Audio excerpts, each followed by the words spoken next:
Hello, everybody. Welcome to this video. Welcome to this interview. In this interview, I have the honor to interview the CEO of Brickken. So we're going to learn more about this great project. I myself also I joined recently.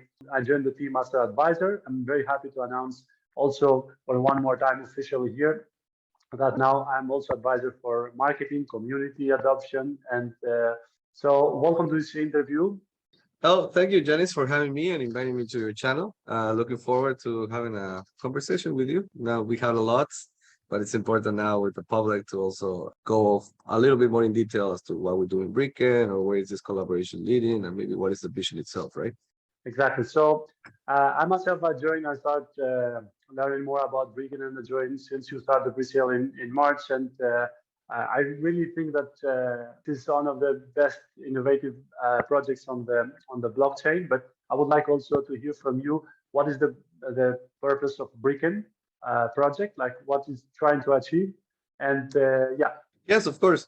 Thanks for that innovation. I mean, right now, bear market is gonna decide who was building what and what they were building. There was a lot of the buzzwords. Now we have the opportunity to really prove ourselves that we were here in the space with a real product, with a real utility. For us, it's an opportunity to really prove ourselves that we can come out stronger than the bear market itself is triggering some projects. And in that sense, we are getting very good feedback from what we're building, which is basically tokenization, right? There's been a lot of buzzwords about tokenization and real estate, but real estate is just like the top crust of the pie. You want to go to the deep Yeah. side, and it's basically equity. That's what we're specializing. We want to transform equity into tokens and provide them with this infrastructure. That's why once they become Web3, they can operate in a Web3 environment. So are we literally tokenization? Yes, people understand what we're doing, but we're more than that. We're literally protocolizing, providing infrastructure, providing architecture, because we believe that the economy of tomorrow is going to be token wise. So there's a pain there. To be ready for that, you need a management solution and you need something that can help you become a Web3 company. Wonderful. So this is not on the real estate, it's in everything which has to do with businesses and then equity. Yes, I mean, we're agnostic in that sense. If somebody wants to use our protocol for real estate, they can. If they want to use it for music, they can. If they want to use it for their startup, they can. If they want to use it for whatever, because us, we don't really specialize in a sector, because for us, equity is still equity. So we transform that equity into tokens. So we don't care. We do care, but not in the sense that, oh, you're not in real estate. No, we cannot help you. No, you have equity. We transform you into tokens and we give you the solution so you can manage those tokens now. Correct. And I know that you have done a lot of effort until now on creating and building this whole project with your team and everything. But I would like to hear also from you that at what stage are we now with the project, like the steps that are done until now. Of course. So Q1 2020, when we got incorporated or the project started kickstarting.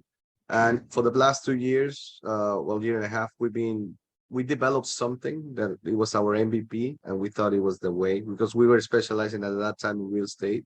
So we did something for that sector until we understood the magnitude of what we're doing, and we were like, no, okay, the inception was wrong. It was not wrong, but it was needed for us to understand the know-how.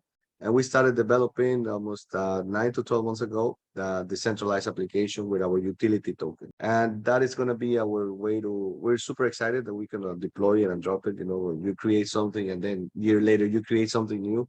It was too abrupt for us to, it's like, oh, but it's a lot of pain. And it's like, yeah, but we can stay in real estate and just touch the crust, so we can try to go to the big pie again, doing the reflection. So on September, by the end of September, early October, we're going to be releasing our DApp and testing it now, because we've been using it, but obviously in the sandbox environment, kind of like just testing feedback data to make it better. But our real use cases with that decentralized application going to happen in October. But in the meantime, we use our previous product and we're still tokenizing. I mean, we're in a monetization phase.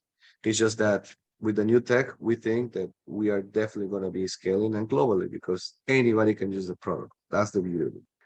Okay, so and we have already the first tokenized project on the platform. Yes, actually, with our current platform that is live, we did 2 tokenizations this month. We did a 500K of Panama building, and we did 60K of an equity, which is coming out next week.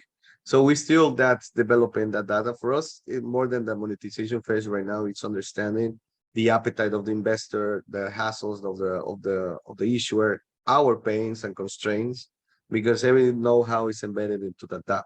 Now, for the dApp, we already have above 30 potential clients who want to use that application because it's Okay. completely different from the one we have. So we're even FOMO in our clients, and it's like, oh no, you're in the waiting list now because we've learned so much from the cryptocurrencies, so we have to. I mean, that's know-how, so you know how it is. So we are creating expectations, and hopefully, I don't doubt it that we are going to fulfill those expectations with our new dApp.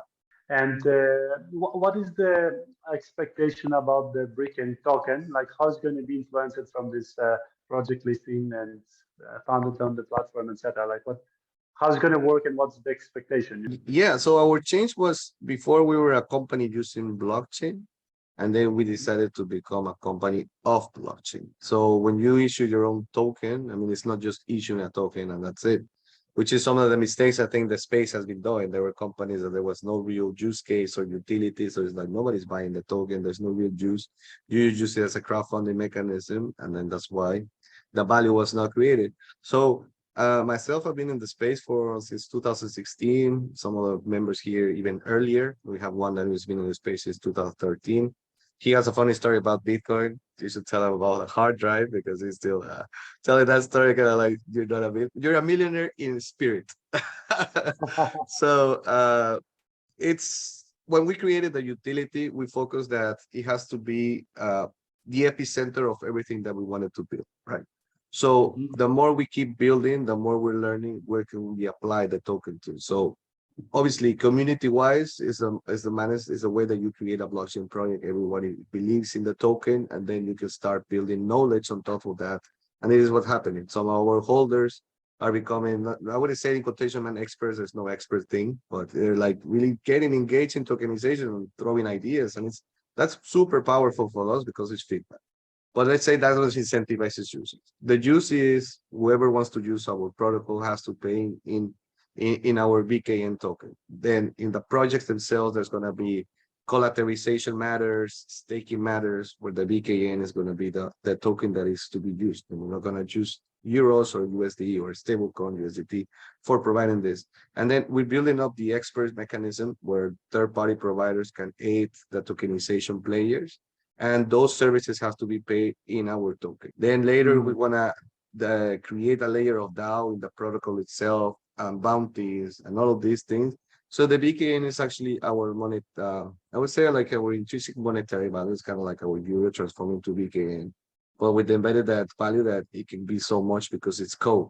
So we keep developing utilities as we go because everything has to be based on the BKN. That's why we created the BKN, and that's why the dApp itself is very dependent on the dApp. One without the other doesn't exist. And now Brickken without a token doesn't exist. So we have to always focus that the token grows in value, in holders, in believers, in trustees, in an army, with whatever we want to name. And how easy or how are the steps like for a business? Let's say that somebody wants to organize his business on the platform. So it needs to be a startup with some revenue and experience. Can be a startup like from just from the beginning and presenting their whole let's say business plan and everything, and just to tokenize their business, or like has certain criteria to join the All platform. right. So how we did it in the first phase with what we have is we did our due diligence ourselves, right? So we were establishing if it's a company raised yesterday and you're asking for 1 million, doesn't make sense. So whenever you go into a business, it has to be alignment of interest and alignment of the checklist that we have. We on the second part of the on the dApp, we're not going to be able to automate as the level that we want because we're still learning. So right now people will apply, we request a couple of documents, no more than an exchange will do, because sometimes we have that it's like you're asking for a lot of documents. It's like, have you tried to open the corporate site in Binance? That's a crazy big due diligence. So we're not doing more or less. This is the standard wherever you want to engage and see how they do. So we do ask maybe a little bit more because we want to see like if there's a business plan, like you're raising 500K for your company. I am a startup. I know if I go to a BDC or to my friend or to the bank or to the whoever, I need to know what I'm doing. So we right now drafting a manual checklist which the legal department is doing. But what we hope is that the more data that we can get, the more automatized parts in that platform we can do, because the whole objective is that at certain point, just being, let's say, the visionary here, because we know nothing is fully automated, even though some people say like, yeah, Yeah, there's a lot of yeah, math yeah. in the We back. have to be human The more, interaction. yeah, the more we grow, the better and less constraints and the quicker we can do. So right now, it's not about the, let's say, the stage of the company that they are. It can be like a Series A tokenizing because they want to be a unicorn, but it can also be a company starting in pre-seed where there's a solid team and they know their know-how and they already have maybe a product out there. I mean, in the end, they don't really have to convince us. It's a due diligence. If you go for retail, you have to convince the retail, right? And luckily, making an assumption here is bear markets are good for the ecosystem because then people learn. When you suffer, you're like, okay, next time I'm not gonna believe so much into this coin because it was a scam. So the investor gets more prepared for the next round. So for us right now, it's better what happened, not wishing anybody lost money or anything, but it does have changed conversations that we've been maintaining with investors where they're more skeptical of just flushing their money and they're looking for a legit project or a legit form of funding or legit. So that's also putting us in a better situation with the issuers because whatever we request is like the market has changed. There was a loss, a huge loss still losing. We don't know when it's gonna get better, but now you have to convince them better. So come well prepared because the pitch sale is not for me. It's for them who already came from a big crash and they have to believe that with your project, they're not going to suffer the way they did, for example, with Luna. True. So you do the due diligence actually to verify that they have the basic criteria as a business, and then the community, the investors will decide if like they want to invest in this or not. Makes sense. Makes total sense. All right. And now also back about the token. I know that the listing of the token is postponed on exchanges, and actually most of the projects that I know right now who were looking to list, they postponed due to the market conditions. And makes sense because now it's a bit unstable and unsecure about what's going to happen. And most are like waiting to see what's happened and what will happen. So I would like a few words about that. Yeah. I mean, for us, it was a very hard decision, especially, people sometimes when you transmit a news, they don't understand what is the base story, right? So it Yeah. was for us, it was very hard for us. I mean, we were super excited, you have this token and you be building the community and everything, and you're waiting there for the launch day, it can be like the best day or the worst day, but still the excitement is there. So we were 3 days before I was supposed to be our launch day, and then the conflict between Russia and Ukraine happened, and there was some bad news in the macroeconomics in the United States.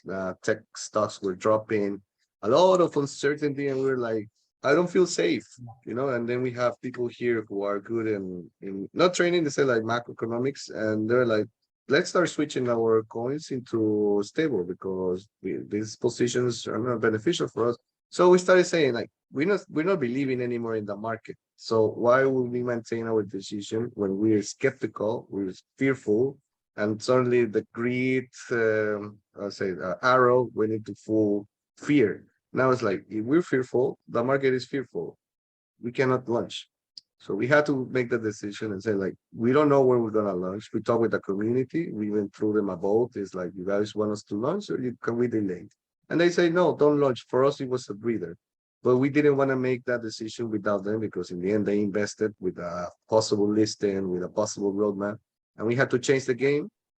And then we started communicating with them more, and they actually know that right now I'm super happy that we didn't because some friends projects they launched and they lost value because one pullback from BTC absolutely crushes altcoins, but with ICOs it's like dude, it's gone. I think it's It's even like worse. so much pain. Yeah, the uncertainty is bigger there with ICOs. So most of the projects they are like from my uh, like experience or like from talking with other projects as well, people from other projects. They are like looking for September, October. They're thinking that there may be a bounce back on at that time. Do you see something there about the market? Like somehow Yeah, I think stability or some hope, that will somehow stabilize the market and will let actually the projects breathe and move because some projects they don't want to do marketing, some others don't want to do listing, or also like this one which makes sense, but has also to breathe and to move and can't be for very long. Just no, of course. I mean, definitely summer is gonna be like a reboot in a lot of senses. I mean, people need to relax. They were in pandemic for the last 2 years, even movement around was. There's a lot of variables that says like maybe right now there's gonna be a potential that in September the world cools off and then maybe it's ready for a reboot. I don't want to be the first one trying that there's a reboot. So I'm going to maintain my position that maybe this year we're not going to launch. We're going to understand how the market is going to react, what are all the projects going to do. I wish the best to all the projects that decide to launch in September. And if they crush it and I miss it, I'm still happy for them. But for me, or the company itself with data driven. So we have to really analyze if it's the optimal position. And if not, we delay. The problem, kind of like our community is that like, but you're gonna hold forever. Yeah, but think about it the other way. If we launch and we crash, this conversation will be different because now you're complaining that I'm not creating further value, but at least I'm not losing your value. So you can be pissed because I'm not listing, but at least you're not hating me because I lost all your money. So yeah, it's kind of like we're trying to incentivize a conversation is working. So they're trying to say, okay, fine, I trust you, but if you end up not fulfilling, then it's gonna be a different conversation, and that's fine. But at least we'll commit to whatever we think is the best. And it's obviously people think it's but you have all the coins and it's the company and you're the team. And it's like it's wrong because if I kill the company, my work of 2 3 years is evaporated. So it's not like I lose money; I lose years of life. And that's something that a lot of people don't understand, right? So it's kind of like it's not money. Money can be recovered, but years yeah. they can. I think that, for example, I may lose 1 or 2 thousand from the investment, but you're going to lose the whole company if you do the correct move. Yeah, I understand. Makes Yeah, sense. Okay, cool. Just wanted also, because I'm sure that a lot of people wants to hear from you itself. The plans and what you're thinking about this. And something which I like it is about your team. I meet also the other people that you have, and I see also that you're getting more people on the team to grow. So I would like to hear also a few things about it because the team it's the most important thing to grow a project because it's the of people who course. are developing and creating. Yeah, well, I mean, we started being five. We're now 24, up to today. So that's a big growth in 2 years, but especially in the last preceding 9 months is when we really grew.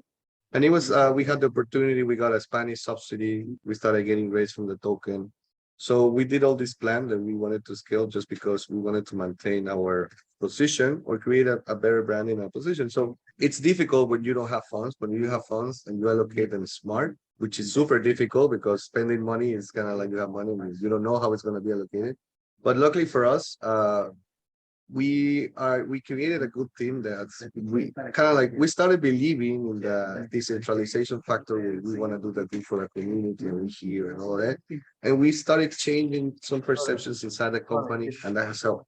Yeah, so I mean, luckily for us, it's been an opportunity to we received some public funding from the Spanish government. We received some funding through our token in our first stage, and it allows us to expertise more our departments, right? So we started looking for needs that we have, not only in development, but in all departments. For example, I was the lawyer, so I cannot be CEO and lawyer at the same time because I'm going to fail at one, and I'd rather fail as a lawyer than a CEO because the company is different.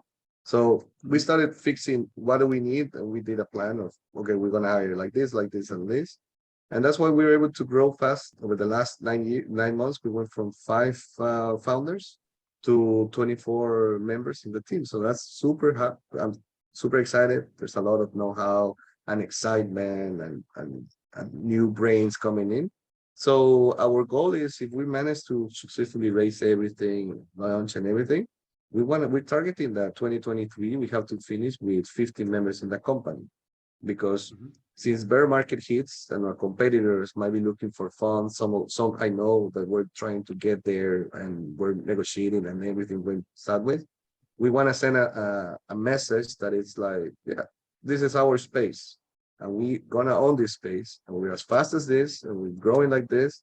And that way, when our competitors go for VCs and it's like, what is your benchmark? I want to see Brickken in the benchmark and it's like 15 members, 5 million, all of this. And that business is gonna be like, it's gonna be a complicated market for you. But for us, going to that VC is like, what is our benchmark? Mm, we own the space. That's a conversation that I wanna. All right. So, and now, when can we expect news about the whole project? Good news, the next big milestone. So one thing that we've been doing good, it's obviously shooting a lot of PR, a lot of using the social media to be updated. Our Discord channel is very created, but I would say like the big news that we have too, it's new funds backing us up. We have a news article coming out in the next 2 weeks, so that's gonna be good because it incentivizes like, okay, we're building backers, BC crypto. But for me personally, my biggest news that I can transmit to everybody is listen to us in September when we drop the app, because with all the clients that we have waited and whatever we're building with the expectations, I think it's going to be a good month, and that's going to position ourselves into me not saying this is what we think we're doing. I want to prove that this is what Brickken is doing. So September for us is the month. Perfect. Anything else that would you like to add to this interview? No, Janice, thank you very much for having me. It's been a pleasure. I mean, we met each other for something and then we ended up having similar thoughts, mentalities. So thank you for jumping in as an advisor. We're super happy and let's build together now. Exactly. Pleasure, man. It's really cool. Like one of the things that I like about Bricken is that it's not a hype project which will attract to do a lot of big campaigns and to raise millions of dollars, which is good to raise, and you raise an important amount, and then and the project goes up and down, and that they're going to build a few months later, sometime the whole thing. But the Brick is already built, the whole protocol. It's already there to host the whole projects, any projects, and also investors and everything ready to operate. And I love it. Cool. So thank you Awesome. for your time, and see you in the next interview. Thank you very much.